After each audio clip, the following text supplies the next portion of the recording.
So, now, this time, I'm going to do a basic overview of my current airsoft rifle, an AKS-74N, with a GP-25 and various accessories. Now, I bought this back in December, got it January 4th. First day I had it, while I was moving around, I ended up smashing this mirror in the process, ironically. It basically came to me in a used state. When I bought it, they reported that there was apparently the previous owner had problems with the gearbox. They managed to clear it out. I just recently test fired it, and if I can remember correctly, it went as far as to the edge of that field there. And well, when it first came to me, it came with this really cheap-ass wooden handguard here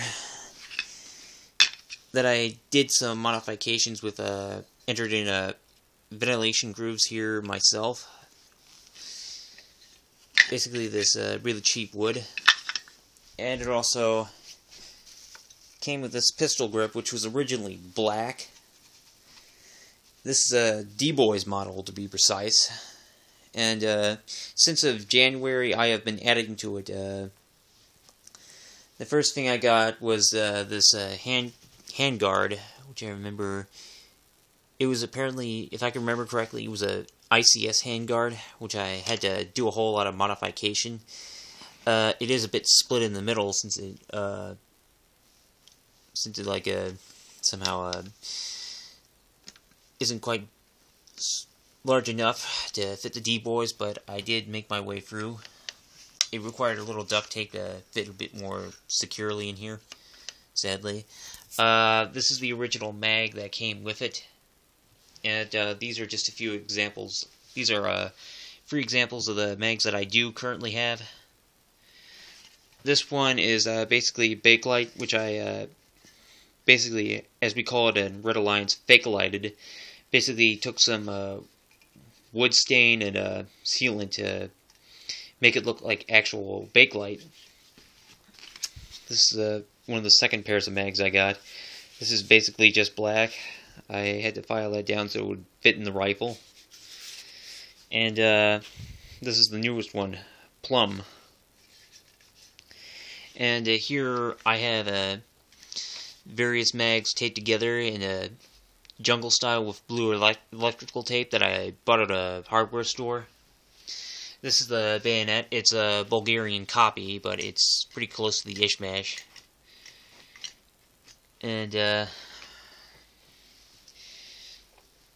And well, this is the ICS pistol grip, which I bought to fit on here. It unfortunately is cracked along here a bit. This sling I've added to is dated about the 1950s, if I'm correct. I can't exactly read the stamp correctly because it's so horribly faded, like here. And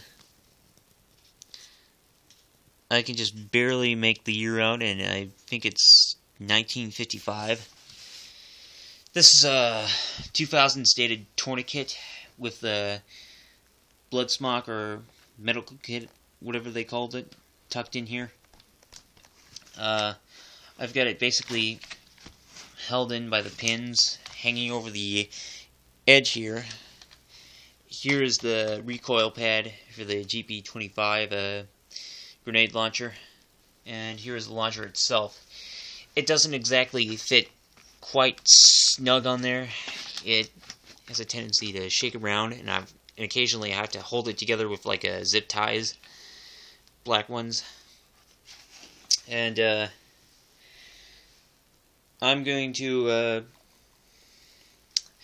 basically take some of the stuff off to get a better view of the rifle.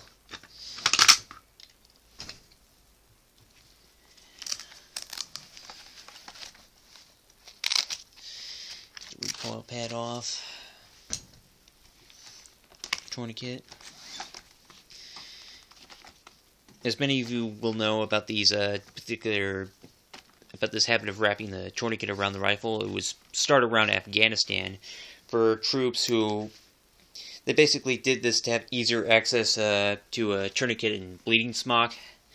Basically, in the event that they ever get wounded, they would have it more readily accessible to them. It's also said to somehow improve their... Well, it also makes it easier for, like, when you have, like, a metal stock, especially in cold weather, your skin, basically your cheek, doesn't have to touch, like, a bare metal in, like, sub-zero degree temperatures. And here it is right here.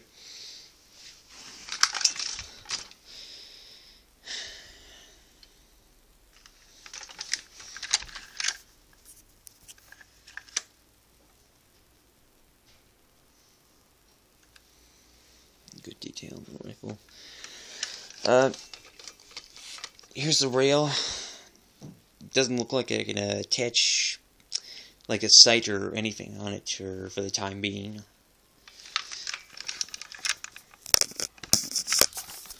Whoa. Zoomed all the way in.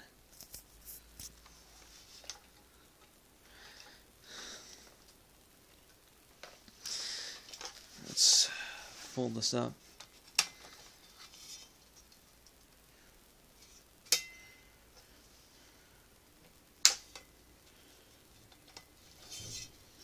Fold this on. Locks into here. Release that. To unfold it. Here it is folded. And let's attach the bayonet.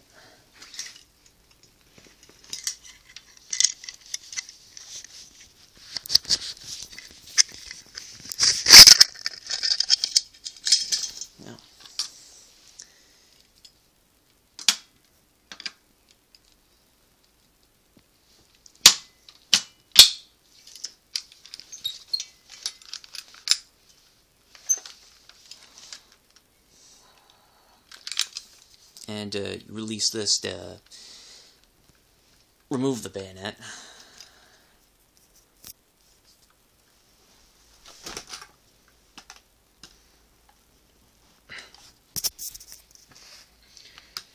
Which isn't really exactly to do with just one hand.